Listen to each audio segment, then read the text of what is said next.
Nagstitim po tayo ng sticky rice po.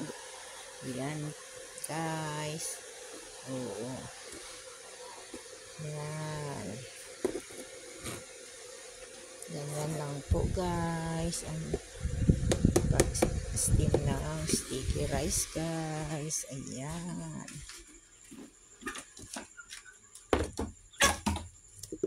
Yan po guys. Ayan na. Yan. So, papalamigin muna siya natin. Kunti ganyan lang natin. At saka, ilalagay po natin dito sa ating lalagyan guys. At saka, pwede na tayong kumain. Ayan. Ayan. Ganyan lang po guys ang pagluluto ng sticky rice dito sa amin. Kasi mostly ito ang pinaka gusto nila. Thank you very much po.